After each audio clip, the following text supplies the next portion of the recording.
The sound came first, a crack, sharp and wrong, like wood splitting. Then my grandson's back hit the wall so hard, the picture frame beside him swung sideways and dropped.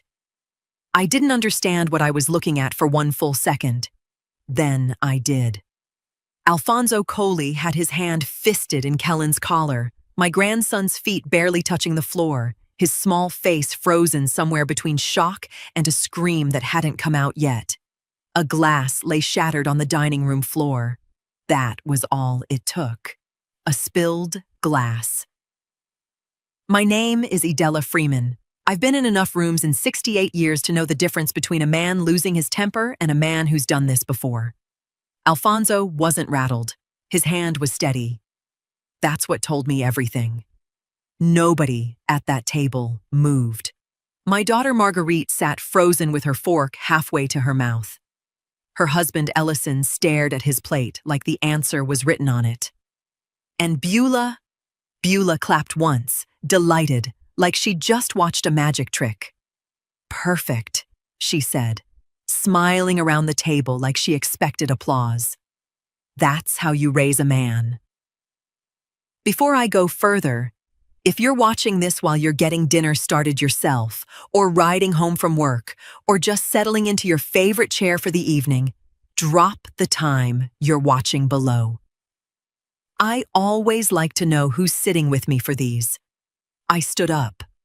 I don't remember deciding to. My chair scraped back loud enough that Alfonso finally loosened his grip, and Kellen slid down the wall like his legs forgot how to hold him. I crossed that dining room slow, not because I was calm, because I needed every one of those steps to keep myself from saying something I couldn't take back in front of an 8-year-old. I took my grandson's arm. Not rough, just firm enough that he understood he wasn't being scolded. He was being claimed. Alfonso opened his mouth like he was about to explain himself to me, like I was somebody who needed explaining to. I looked at him, then at Beulah, still smiling like she hadn't said a thing worth taking back. "You put your hands on my grandson one time too many for me to ever forget it," I said. "And neither will you." I didn't raise my voice. I didn't need to. The room had already gone that particular kind of quiet that only happens when everybody understands something has shifted, and nobody wants to be the first to say so out loud. Marguerite finally moved, half rising like she meant to stop me. Or maybe join me, I couldn't tell which, and I didn't wait to find out. Ellison stayed seated. Beulah's smile had gone stiff at the corners, like she was working hard to keep it in place. Alfonso said my name once, low, testing. I didn't answer him. I walked my grandson out of that house with his small hand wrapped tight in mine, past the china cabinet Beulah was so proud of, past the framed photos of a family that had just shown me exactly what it was built on. Behind me, I heard nothing. No chairs, no voices, no footsteps following. Just silence. The kind that tells you a room is still trying to decide what just happened to it. I got Kellen in the car, buckled him in with hands that weren't quite steady no matter how still I'd kept my voice, and pulled out of that driveway without looking back once. Some things you don't forget. And some things, once said, can't be unsaid. The streetlights on Hull Street kept sliding across the dashboard, one after another, and I gripped that wheel tighter than I needed to. In the mirror, Kellen sat with his knees pulled up to his chest, seatbelt cutting across them wrong, and he wasn't crying. That worried me more than tears would have. A child who's learned not to cry has learned something no 8-year-old should know yet. "Grandma," he said, quiet.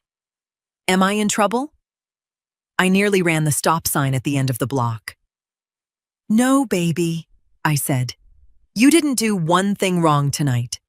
He didn't answer that. He just looked out the window like he was turning it over, deciding whether to believe me. My phone rang before I'd gone 3 more blocks. Marguerite's name lit up the screen mounted on my dash, and I let it ring twice before I answered, just to get my breathing settled first. "Mama," Her voice came out tight, pitched high in a way I recognized from when she was a girl and knew she'd done something she couldn't undo. "Where are you? Where's Kellen?" "He's with me. He's safe." "You can't just take him and leave like that. Terrence's family is going to think, I don't care one bit what that family thinks." A pause. I could hear her moving, a door closing somewhere behind her, muffling voices I didn't want to make out. When she spoke again, her voice had dropped low, careful. "Mama, you embarrassed him. In front of everybody." I nearly laughed, except nothing about that sentence was funny. Alfonso embarrassed himself. I just wasn't willing to sit there and watch it happen to my grandson.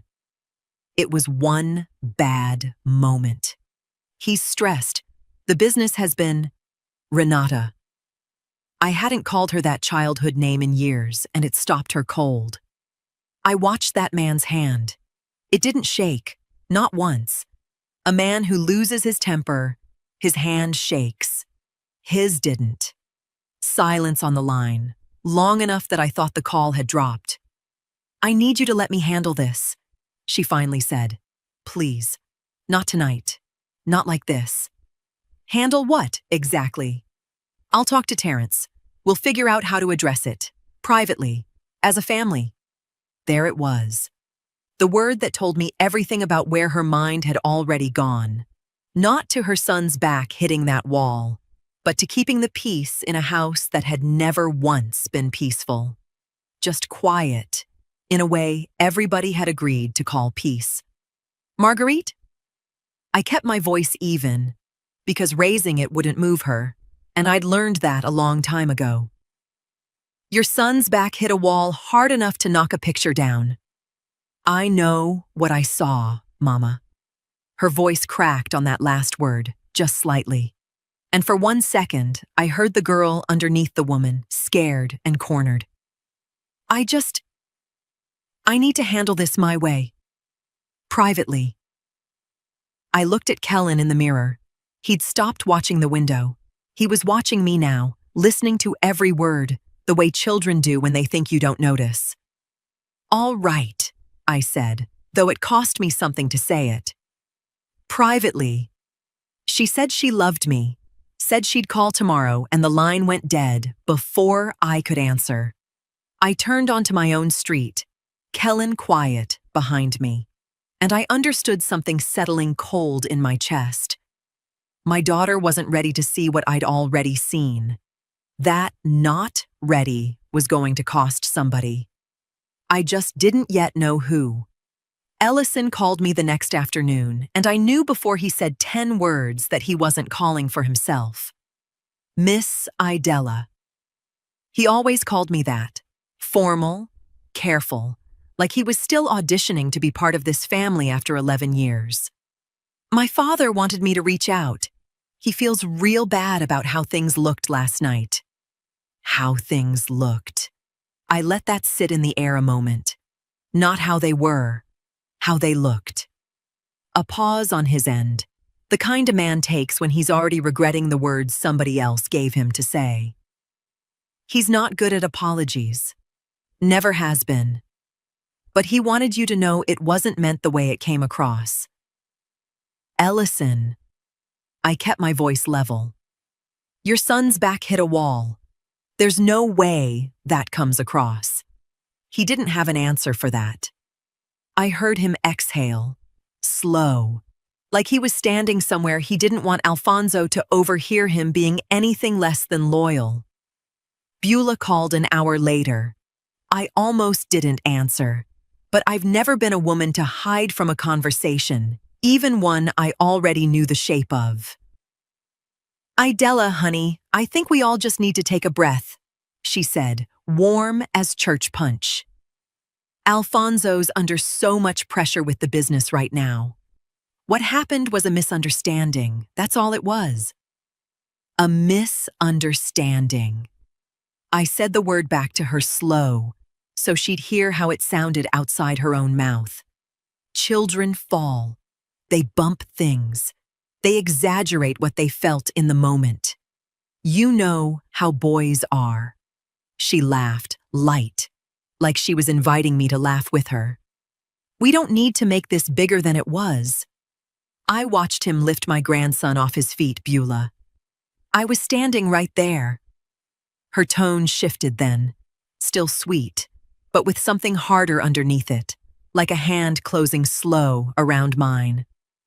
Well, I'd hate for something like this to divide the family over what was, at the end of the day, one moment. We've got people at the church who help families work through things like this all the time, quietly, the right way, without any of this spilling out where it doesn't need to. I understood exactly what she was offering me. Not comfort. A door marked private, with her family standing on the other side of it, deciding what got to walk through. I'll think on that, I said, giving her nothing. You do that, honey. Give Kellen a kiss for me. I hung up before I let myself say what I actually thought about her kissing that boy again anytime soon. I sat at my kitchen table a long while after, phone face down beside me. The house quiet except for the hum of the refrigerator and Kellen's cartoons drifting faint from the living room. My hands weren't shaking anymore. What was rising in me now sat lower than anger, steadier, colder, the kind of feeling that doesn't burn itself out in a day. I pulled a notebook from the kitchen drawer, the plain kind with the marbled cover, and I opened it to the first clean page. I wrote the date at the top. Then I wrote down everything Beulah had said to me, word for word, while it was still fresh enough to get exactly right. The misunderstanding. The boys will be boys. The people at the church who could help sort things out quietly. I underlined quietly twice. If they thought quiet meant forgetting, they were about to learn different. 10 days had passed since that dinner, and Kellen had been staying with me most afternoons while Marguerite worked her later shifts at the hospital. I was giving him a bath that Tuesday evening when I saw it. A shadow along his upper arm that shouldn't still have been there. Baby, come here a second. I turned his arm gentle toward the light. The bruise had gone from that first angry purple to a sickly yellow-green at the edges, but the center of it was still dark, still tender-looking, 10 days out from a bump that should have faded by now. Does this hurt when I touch it? He pulled his arm back too fast. No, ma'am. Kellen, it doesn't hurt. He said it again, quicker this time, eyes sliding toward the bathroom door like he was checking whether anybody else could hear us. I sat back on my heels and looked at him a long moment. How'd you get this one? This isn't from the dinner. That was your back. He went quiet in a way that told me more than an answer would have. Children who've done nothing wrong don't calculate their words. Children who've learned to manage a grown man's temper do it without even knowing they're doing it. I don't remember, he said finally. You don't remember getting a bruise that big. I bumped it. His voice had gone flat, rehearsed almost, and that scared me worse than the bruise itself. On the counter, at Grandpa Alfonso's. When were you at Grandpa Alfonso's without me knowing? His eyes went wide, like he'd said something he wasn't supposed to. Daddy took me by there, just for a little. He said not to make a big thing of it. Something cold moved through my chest and settled there. That's all right, I said, keeping my voice easy, easier than I felt. You're not in any trouble. I just want to make sure you're not hurting anywhere else. He shook his head, too fast again, and I'd let it go for the night, because pushing a child past what he's ready to say does more harm than waiting. After I'd gotten him dried off and into his pajamas, settled in front of the television with a bowl of the butter pecan ice cream he loved, I went back into the bathroom alone and took out my phone. I photographed the bruise from 2 angles, close enough to see the true color of it, then wrote the date beneath the images in the Notes app, the way I'd started doing with everything now. 10 days. A bruise like that, 10 days old and still holding color in the center, wasn't from bumping a counter. I remembered something Dr. Ansa had told me years back, at one of Kellen's checkups, about how a grip holds its shape different than a fall does. This had fingers in it, and Ellison had taken him back to that house, without telling Marguerite, without telling me, just quietly, the way Beulah liked things handled. I stood in that bathroom a long while, phone still in my hand, listening to the television murmuring from the living room and Kellen's occasional soft laugh at whatever cartoon was playing, like the world hadn't tilted sideways in the last 10 minutes. I decided right then I wasn't going to call Marguerite that night, not until I understood the shape of what I was looking at. Telling her too soon, with too little, would only hand Beulah's people at the church exactly the excuse they wanted, that I was building something out of nothing. This wasn't nothing. I intended to prove it before I said one word. Told the front office I was there to drop off Kellen's forgotten lunch, which was true enough. I'd packed an extra one that morning just to have a reason to walk those halls. Miss Aldridge caught me in the corridor before I'd made it to the classroom door, like she'd been watching for me. She was young, maybe 30, the kind of teacher who still believed paying close attention to children was part of the job, and not extra work nobody thanked her for. "Mrs. Freeman, do you have a minute?" I said I did, and she walked me a little ways down the hall, out of earshot of the classroom, her voice dropping low even though there was nobody close enough to hear. "I don't want to overstep," she said, "but I wanted to mention, Kellen's been different the last couple weeks, quieter. He used to raise his hand every 5 minutes, and now some days he barely says a word unless I call on him directly." Different how, exactly? She thought about that a moment, like she wanted to get the description right instead of just reaching for the nearest word. Watchful, maybe. He used to get up and move around a lot during group work. Real active boy. Now he stays close to the wall. Keeps his back to it, actually, when we're in the reading circle. I noticed it because it's not like him. I felt that land somewhere behind my ribs. Back to the wall. A boy who'd had his back slammed into one 10 days before, choosing now, on his own, to keep it there on purpose, like some part of him had learned to watch the room instead of trust it. "Has he said anything to you? About what might be going on?" "No, ma'am. Nothing specific." She hesitated, glancing once toward her classroom door before continuing. "There was one thing, though. Last week we were talking about family. Just a simple lesson. Draw a picture of somebody you love. Most of the kids drew parents, pets. Kellen drew you." Something in my chest went tight and warm at once. "He said you were the one who came and got him," she went on.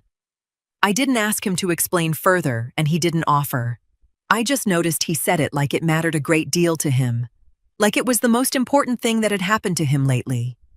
I stood there a moment, letting that settle, my throat thick in a way I didn't let show on my face. "Thank you for telling me," I said, "for paying attention to him the way you have." "Of course." She paused, and I could see her weighing something, deciding whether it was hers to ask. "Mrs. Freeman, I don't mean to pry into family business, but is everything all right at home? I only ask because children usually don't change like this over nothing." I looked at her. Young, careful, genuinely worried, no agenda in her face at all. Nothing like Beulah's warm punch voice offering a door marked private. I thought about how much to say, about what saying too little would cost me, and what saying too much, too soon, before I had more than a bruise and a boy's silence, might cost Kellen instead. "Things are a little complicated right now," I said carefully. "I appreciate you noticing him the way you have. It means more than you know." She nodded slow, like she understood I wasn't telling her everything, and wasn't going to push past where I'd drawn the line. "If you ever need anything from this end," she said, "you let me know." I thanked her again, took my leave down that quiet hallway, and by the time I reached my car, I already knew her question was going to sit with me the rest of the day, the rest of the week, maybe longer. Everything all right at home. I didn't have an honest answer to that yet, but I intended to get one. Marguerite asked me to come to Sunday dinner at her house. Small this time. Just family. A peace offering of sorts after 2 weeks of careful distance between us. I almost said no. I went anyway, because staying away wasn't going to teach me anything, and I still had more watching to do. Beulah arrived with a peach cobbler she announced twice was made from her mother's recipe, and for the first hour, everything sat on the surface of pleasant. Ellison grilling out back, Marguerite fussing over side dishes, Kellen parked in front of a video game with a control pad that made small electronic sounds every few minutes. It was over coffee, after the plates were cleared, that Beulah brought it up herself, unprompted, like she'd been waiting for the right opening. "You know," she said, stirring sugar into her cup slow, "my daddy raised 6 of us on a lot less patience than folks have now. Didn't a single one of us turn out soft. That's the trouble with how things are done today. Everybody's so quick to call a firm hand something ugly." I kept my face even. "Some hands are firm, Beulah. Some just hurt." She waved that off, light, like swatting a fly. "I'm not talking about hurting. I'm talking about the old days, when a man could correct a child without the whole world deciding he'd committed some kind of crime over it. And which was it? At your table 3 weeks ago?" The air shifted. Marguerite's hand stilled on her coffee cup. Ellison, coming back in from the porch, paused half a step in the doorway like he'd walked into something and was deciding whether to keep walking or retreat. Beulah's smile didn't drop, exactly, but something behind it hardened.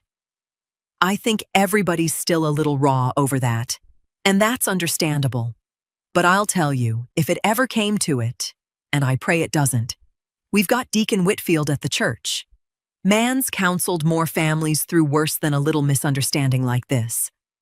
Alfonso trusts him with things a lot more delicate than this." "Trusts him how?" I asked. "Oh, Deacon Whitfield's been close to this family for years. Helped smooth over plenty behind closed doors. The right way, without any of it needing to go further than it should. She said it easy, like she was offering me a kindness instead of laying out, plain as day, that there was already a plan in place for handling people like me. I just want you to know that resource is there. If you ever felt like you needed somebody to talk sense into the situation." I understood exactly what she meant by sense. She meant somebody who'd talk me into forgetting. "I'll keep that in mind," I said, giving her nothing more than that. She patted my hand across the table like the matter was settled, then rose to help clear the last of the dishes, humming something under her breath, pleased with herself. I sat a moment longer, watching her walk toward the kitchen, understanding now in a way I hadn't fully let myself accept before. Beulah wasn't just covering for her husband out of loyalty. She believed every word of what she'd said. The old days. The firm hand. She'd have done the same thing herself, given the chance and the excuse. My eyes drifted across the room to Kellen, still parked in front of his game, and I noticed then what I hadn't caught before. Alfonso had wandered in from the porch and settled into the armchair nearest the television, and Kellen, without seeming to think about it at all, had shifted his little body a few inches further down the couch. Then a few inches more.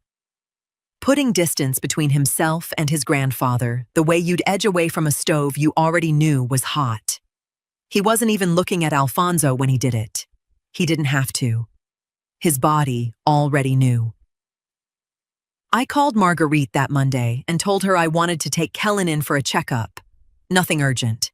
Just wanted Dr. Ansa to look him over since he'd been a little off lately. It wasn't a lie. It just wasn't the whole truth either. Dr. Ansa had been Kellen's pediatrician since he was 6 weeks old. a steady woman in her 50s who'd never once rushed through an appointment in all the years I'd known her. She examined him careful, checked his ears, his throat, asked him easy questions about school while she worked, the kind that put a child at ease without him realizing he was being read the whole time. When she got to his arm, her hands slowed. "This bruise," she said, turning it gentle toward the light the same way I had in my bathroom weeks before. "How old is this?" "About 3 weeks now," I said. "It hasn't faded the way it should have." She looked at it a long moment, pressed lightly at the edges, watched Kellen's face for his reaction, rather than asking him outright. He didn't flinch, but he went still in that same rehearsed way he had with me, eyes sliding toward the door. "Kellen, sweetheart, can you go sit in the waiting room a minute?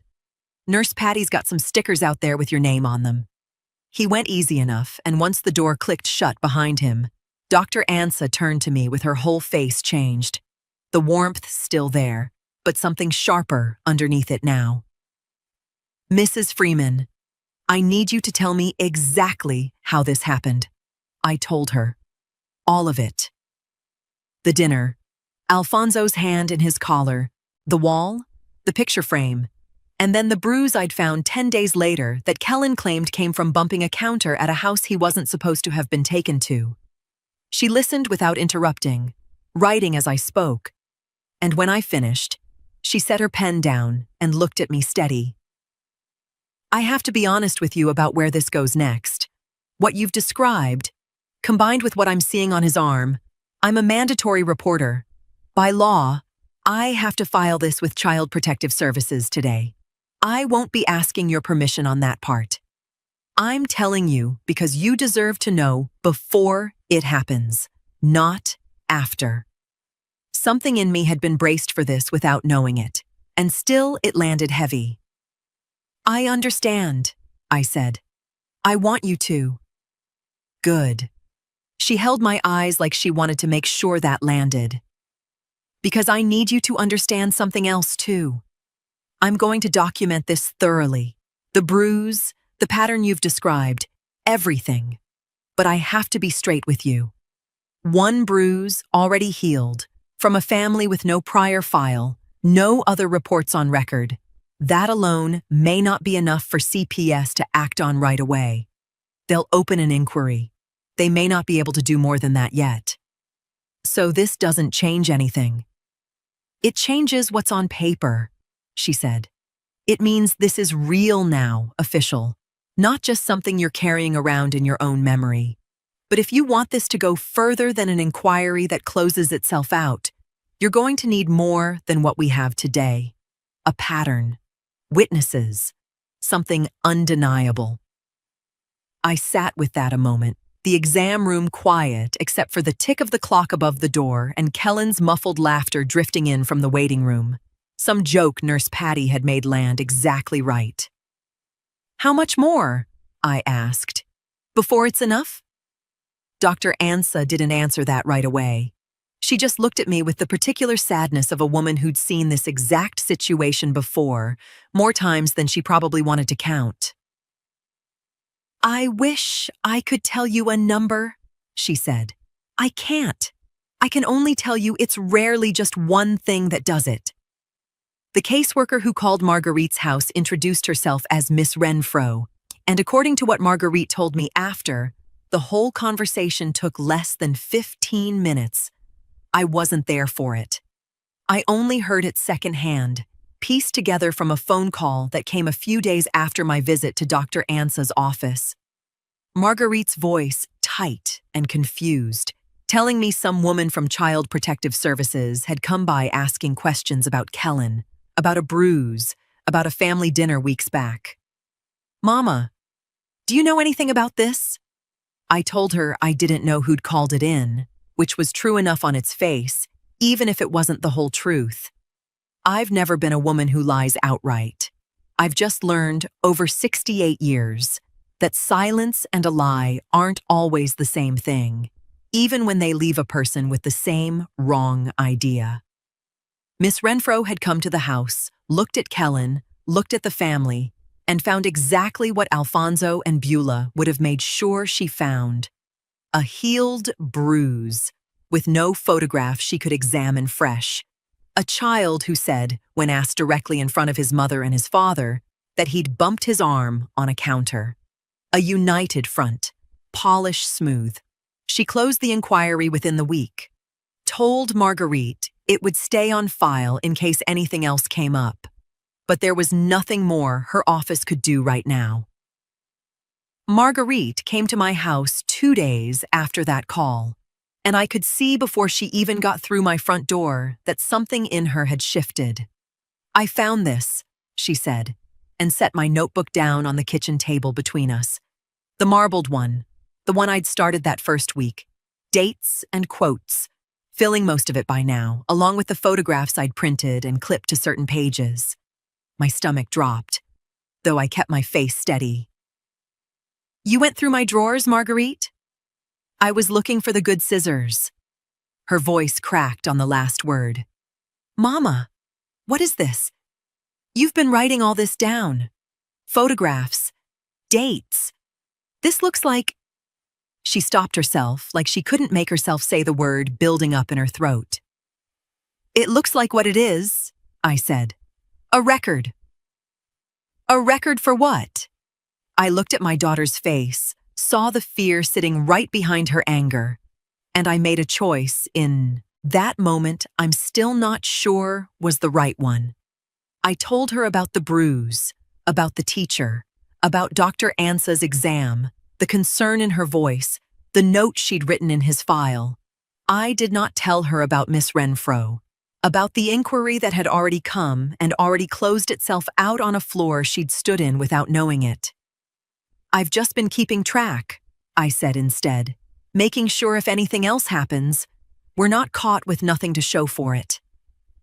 Marguerite sat down, slow, across from me, staring at that notebook like it might still be able to explain itself to her. "You should have told me you were doing all this. I'm telling you now." "Are you?" She looked up at me then, and something in her eyes had gone sharp, searching my face the way I imagine I'd looked at Beulah weeks before, hunting for the gap between what somebody was saying and what they weren't. "Because it feels like you're telling me exactly enough to keep me calm, Mama. Not everything." I didn't answer that right away, and I watched my silence land on her exactly the way I was afraid it would. Ellison's aunt called me on a Thursday morning, a woman I'd met maybe 3 times at family gatherings, and I could tell within the first 10 seconds she wasn't calling out of concern for me. "I just thought you should hear it from somebody who cares about you," she said, in that particular tone people use right before they say something that isn't caring at all. "Alfonso's been telling folks you had CPS called on him. Said you're coaching that boy, putting ideas in his head, trying to turn the whole family against him over one bad moment." I sat down slow at my kitchen table, that marbled notebook still sitting where Marguerite had left it 2 days before. "Is that what he's saying?" "Beulah, too. She's telling people at the church you've always had it in for their family ever since Marguerite married in, that you're the one causing all this division, not him." I thanked her for calling, though I didn't feel a bit of gratitude toward her, and I hung up the phone with my hand steadier than my chest felt. Coaching. Vindictive. Words chosen careful. The kind meant to travel fast and stick. If Alfonso could make this about my character instead of his hands, he wouldn't have to answer for either. I sat with that anger a long moment, let it move through me the way I'd learned to let anger move without letting it drive. And by the time it had passed through, what was left behind was clearer than fury ever is. I wasn't going to wait around and let that story get told without me in the room to answer it. I called the church that afternoon and asked for Deacon Whitfield directly, gave my name, said I understood he'd counseled families through difficult situations before, and I'd like a few minutes of his time, in person, whenever he could manage it. He sounded surprised to hear from me. I don't imagine Beulah's version of events left much room for me requesting a seat at that particular table. But he agreed easy enough. Set a time for the following week, his voice pleasant and careful in a way that told me nothing about which side of this he'd already landed on. I hung up feeling something I hadn't expected to feel yet, this far into things. Not dread, something closer to readiness. If they wanted to make this about who could tell the better story, I intended to make sure mine got told plain, face to face, by nobody but me. What I didn't account for was how fast Beulah's version would travel past me, straight to my daughter, before I'd had the chance to get to her first. Marguerite called me that evening, and I knew from the first word out of her mouth that she'd already heard. "Mama." Her voice had a flatness to it I didn't like. "Aunt Carol just told me CPS came to the house, that you called them, that you've been telling Kellen things, coaching him on what to say." "Marguerite, that's not... Is it true they came to the house? Is that true at least?" I closed my eyes. Yes. The silence that followed sat heavier than anything Alfonso or Beulah had said to me in weeks, because this one came from my own daughter. And underneath the hurt in her voice, I could hear something else starting to take root. Doubt. "You let me hear that from Aunt Carol," she said. Quiet now. Quieter than her anger had been. "Before you said one word to me yourself." Deacon Whitfield's office sat in the back corner of the church. Small, orderly, a single window letting in gray afternoon light. He rose when I came in, shook my hand warm, offered me coffee. I declined.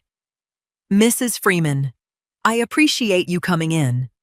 He settled behind his desk, folded his hands. "I understand there's been some difficulty in the Coley family." That's one word for it.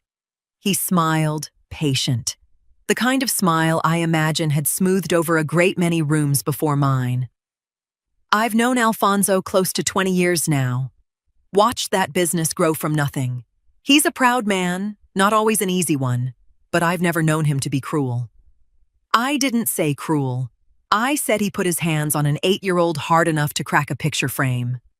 The smile held, but something behind his eyes recalibrated.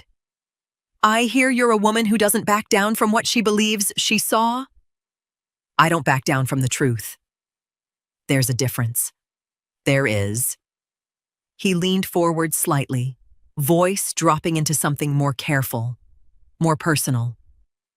"Mrs. Freeman, I've sat with a lot of families through hard seasons, and I'll tell you something I've learned. When these things go public, when they go to courts and papers, and outsiders start weighing in, families don't heal from that. They fracture, sometimes permanently.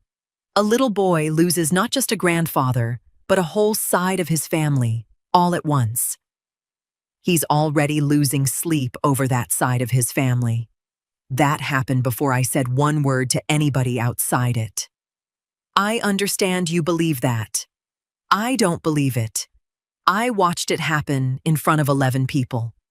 He sat back, studied me a long moment, and I watched him shift strategy the way a man does when his first approach hasn't landed. "What would it take," he said, "for you to consider handling this within the family?" Quietly. "I could sit down with Alfonso myself, counsel him. I have real influence with him, Mrs. Freeman, more than you might imagine. You could have that same conversation with him whether I press forward or not. That's not a bargain. That's just you asking me to make it easier on everybody but my grandson." Something flickered across his face. Not anger, but the particular disappointment of a man used to people softening once he turned the warmth up. "I'm only trying to help this family survive this, then help the part of it that's already been hurt." He didn't have an answer ready for that, and I let the silence sit until it was clear neither of us was going to move further.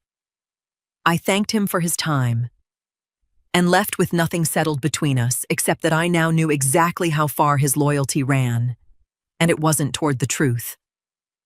Marguerite called me 2 days later, and I could hear before she got a full sentence out that someone had already told her about the meeting.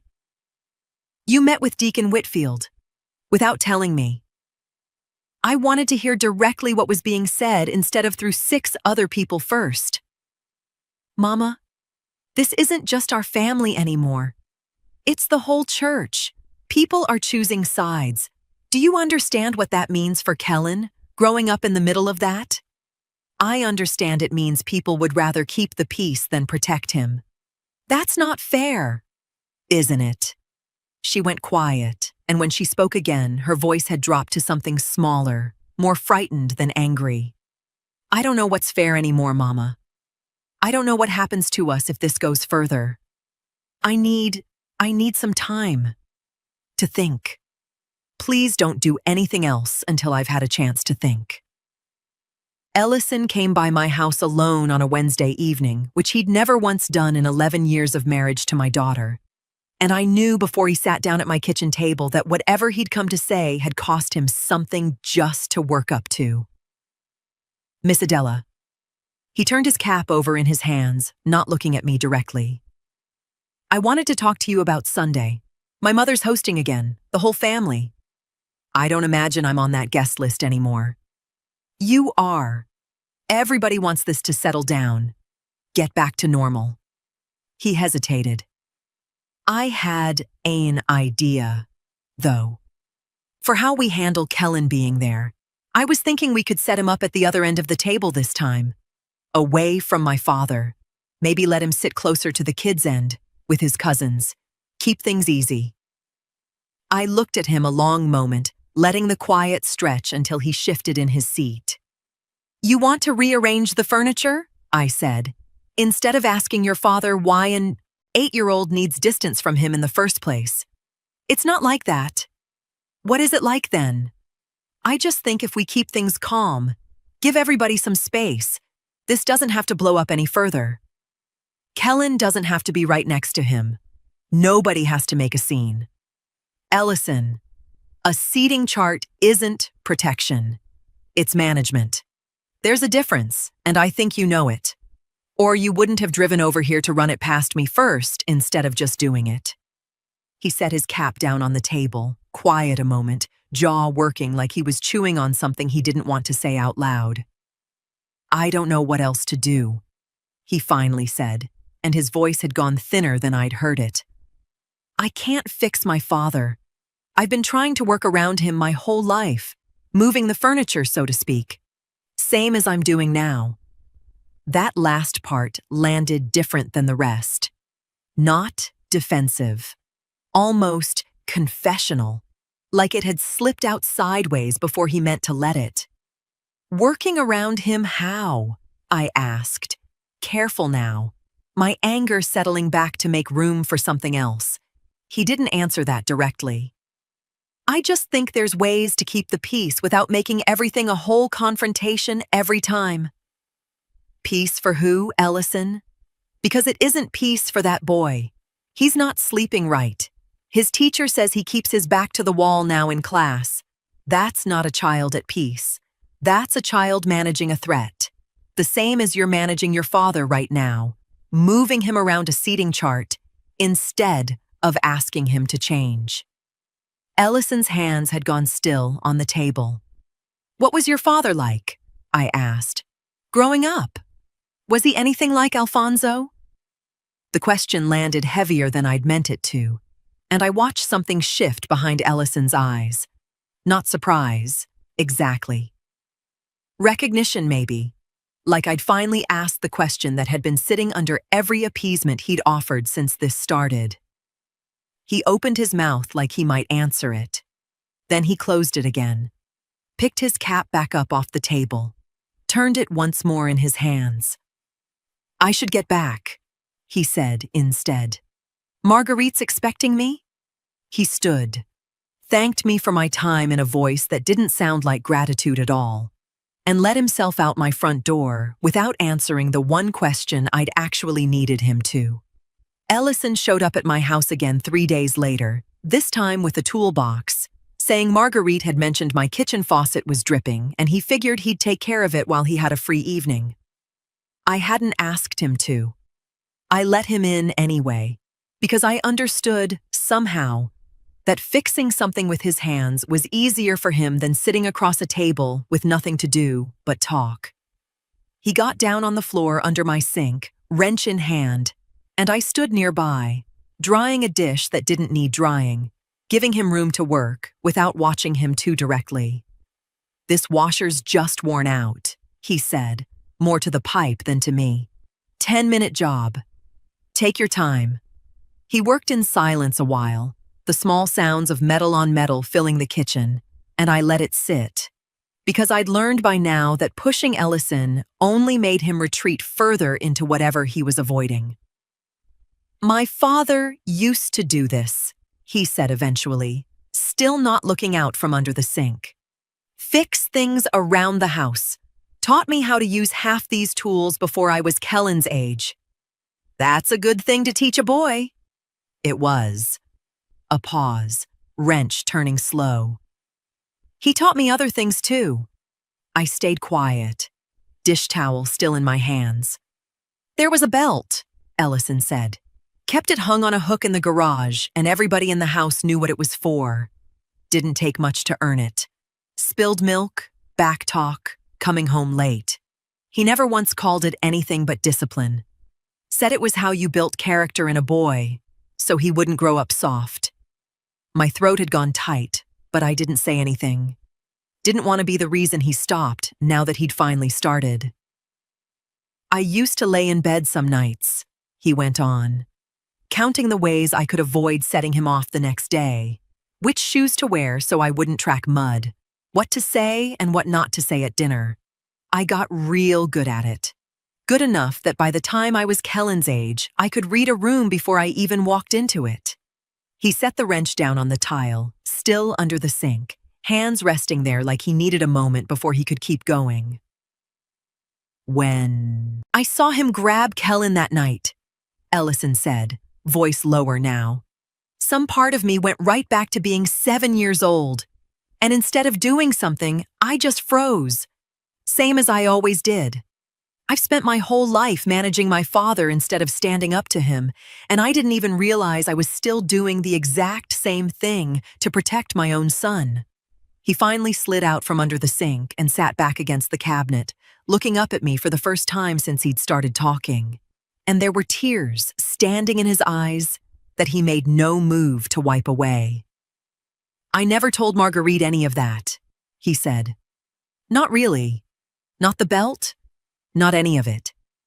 I just told her my father was strict growing up. That's all I ever let it be, even in my own head. Until right now. You've said it now. I don't know what to do with it." His voice cracked on the last word, raw in a way I hadn't heard from him before. Saying it out loud doesn't undo 11 years of stepping around him instead of stopping him. I don't even know where I'd start. I set the dish towel down and pulled out the chair across from where he sat on my kitchen floor, close enough that he wouldn't be alone in it. "You start," I said, "by not stepping around him this time." He didn't answer that. He just sat there, wrench forgotten beside him, staring at nothing, like a man who'd finally set down something heavy and didn't yet know how to stand up straight without its weight. Kellen's birthday fell on a Saturday, and Marguerite had planned it for weeks, a backyard party at her sister-in-law's house, bounce house, a taco truck, half the extended family on both sides invited. I hadn't wanted to go, given everything, but Marguerite asked me to, quiet, said she needed me there, and I understood that meant more than the words themselves. Alfonso and Beulah were invited too. Marguerite told me later she hadn't known how to leave them off the list without turning one boy's birthday into a battlefield the whole family would be picking sides over. So they came, and for the first hour, it held together the way these things do. Children shrieking in the bounce house, adults clustered in lawn chairs with paper plates. The kind of ordinary Saturday that almost let me forget what I was watching for. Kellen had been keeping his distance from his grandfather all afternoon, same as he had at Marguerite's house weeks before, drifting toward whichever corner of the yard Alfonso wasn't standing in. I don't think he did it on purpose anymore. I think his body had just learned the pattern and moved him through it automatic, the way you'd step around a crack in a sidewalk without looking down. Alfonso noticed. I watched him notice, watched his jaw set the way it had that night at his own dinner table, and something in me went cold and alert all at once. Kellen. His voice cut across the yard, sharper than birthday party volume. Come here and let your grandfather see that new bike your mama got you. Kellen froze near the drink cooler, glanced toward his mother, then toward me, and didn't move. I said, come here, boy. He took one reluctant step. Alfonso closed the rest of the distance himself, reached down and grabbed Kellen's hand to pull him toward the bike propped against the fence. And Kellen, flinching hard, tried to pull his hand back. Alfonso's grip tightened instead of releasing. I saw it from 10 feet away, saw Kellen's small face twist, heard the sharp gasp he couldn't hold back, and I was moving before I decided to move, the same as that first night. Alfonso, my voice carried across that whole yard, and every conversation around us stopped at once. Let go of him. He did, finally, more from the sudden silence than from anything I'd said, and Kellen stumbled back a step, cradling his hand against his chest, tears standing in his eyes that he was fighting hard not to let fall in front of that many people. The yard had gone dead quiet. I saw faces I didn't fully recognize, cousins, in-laws, neighbors from Beulah's side, all staring at Alfonso with the particular shock of people seeing something they'd never once suspected was there. He wouldn't come when I called him, Alfonso said, to the whole yard now, defensive, like an explanation ode to an audience. Boy needs to learn to mind. Nobody answered him. Marguerite had already crossed the yard and dropped to her knees beside Kellen, examining his hand, her face gone the color of chalk. I didn't say another word to Alfonso. I didn't need to. I could see, watching those unfamiliar faces still staring at him, that something had shifted in that yard that no amount of church deacons or family loyalty was going to smooth back over this time. Marguerite didn't stay for the rest of the party. She gathered Kellen's things within minutes, thanked her sister-in-law in a voice that didn't sound like her own, and left without so much as looking at Alfonso again. She didn't take Kellen home first. She drove straight to my house, and when I opened the door, her face told me everything before she said a single word.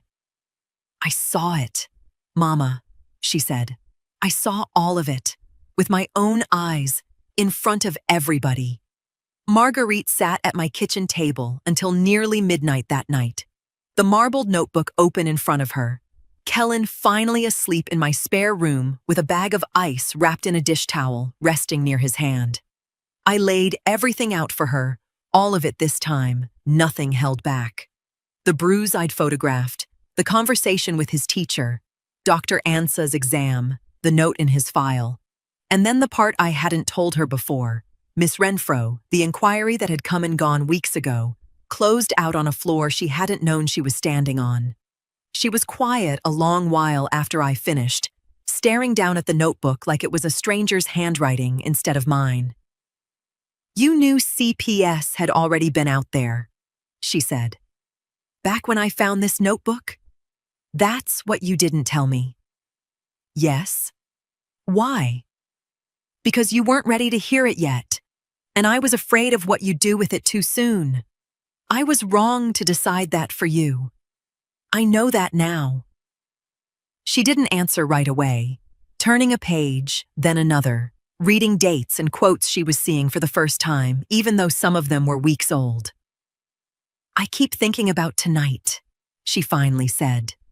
The way that whole yard went quiet, the way people looked at him, like they were seeing something for the first time that you'd already seen months ago. She looked up at me, eyes red-rimmed, exhausted. "I'm so angry at myself, Mama, for needing to see it with my own eyes before I'd believe it. You're his mother. You needed it to not be true for as long as you could stand it. That's not a failing. That's just love, scared of what it might cost you." She wiped her face with the back of her hand, sat up straighter. "What do I do now?" "You have everything you need. The bruise, the teacher, the doctor, the CPS file, closed but still on record. Tonight, in front of witnesses who aren't even on our side of this family. That's not one bad night anymore, Marguerite. That's a pattern, documented 6 ways. A protective order." She said it slow, testing the shape of it. "That's your decision to make, not mine." She looked at that notebook a long moment, then reached for the pen I kept in the kitchen drawer and pulled a blank page toward her, starting to write down everything herself now, in her own hand, organizing it the way I imagined she'd need it organized for a courthouse. "I'm filing," she said. "Tomorrow. Myself. Not because you're telling me to, because I finally let myself see what you saw the first night." I didn't say another word. I just reached across that table and held her hand while she finished writing, the two of us sitting in my kitchen past midnight, finally on the same side of something that should have never needed sides in the first place. 3 towns over, in a house I'd never once been welcome in, I later learned exactly how that same night ended for the Coleys. Ellison told me himself, weeks after, that his father had waved off the whole incident before he'd even gotten his jacket off. "She'll cool down," Alfonso had said, pouring himself a drink like nothing at all had shifted. "Always does. This'll blow over, same as everything else." He had no idea a courthouse filing was already being drafted 3 towns away, in handwriting that wasn't mine this time. The Richmond courthouse on Grace Street had a hallway that echoed every footstep, and I sat beside Marguerite on a hard wooden bench outside courtroom 4, watching her hands fold and unfold in her lap while we waited to be called. Alfonso arrived with a lawyer in a gray suit, Beulah trailing a step behind him, her chin lifted like she'd already decided how this would end. He didn't look at us in the hallway. Ellison came separately, sat down on our side without a word, and Beulah's face went tight when she noticed where he'd chosen to plant himself. Inside, the judge was an older woman with reading glasses pushed low on her nose, the kind of face that had heard 1,000 versions of this exact story and wasn't moved by Polish anymore. Marguerite's attorney laid it out plain. The dinner, the bruise photographed and dated, Dr. Ansa's note entered as evidence, the CPS inquiry that had closed but stayed on file, and then the birthday, with 3 witnesses present in the courtroom that day, willing to describe what they'd seen with their own eyes. Dr. Ansa testified first, calm and precise, describing the grip pattern of the bruise in terms that left no room for a counterbump to explain it. Kellen's teacher spoke next, describing a boy who'd started keeping his back to walls. Then a cousin of Ellison's, one of the birthday guests, described Alfonso's hand closing tighter instead of releasing, Kellen's face twisting, the whole yard going silent. Alfonso's lawyer tried the angle I expected, a proud man, a moment of frustration, a family that had always valued discipline, no prior record to speak of.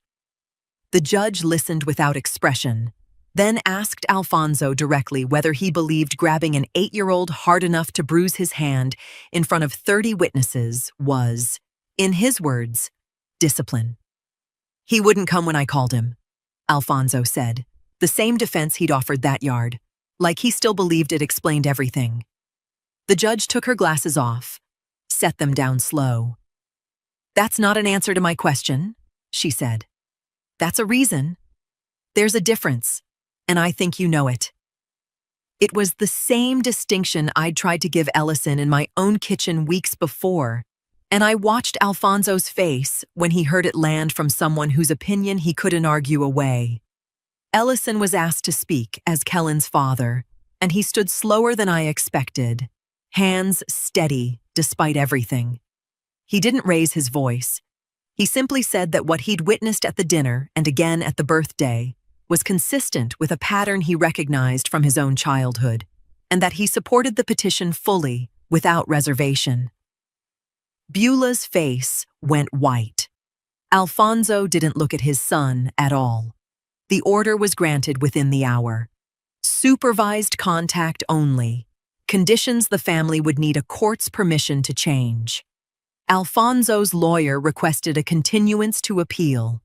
The judge denied it. Outside on the courthouse steps, the afternoon sun sharp and clean after that windowless hallway, Alfonso caught up to us before we reached the car, his composure finally cracking at the edges. "This isn't over," he said low, meant for Marguerite alone. "Families don't stay broken like this forever." Marguerite turned to face him fully, Kellen's hand held tight in hers, and I watched my daughter become, in that one moment, every bit the woman I'd raised her to be. "You won't forget this either," she said, calm and final, no heat in it at all, just fact, the same way I'd once said it myself. He had nothing to say back to that. We walked to the car together, the three of us, and didn't look back once.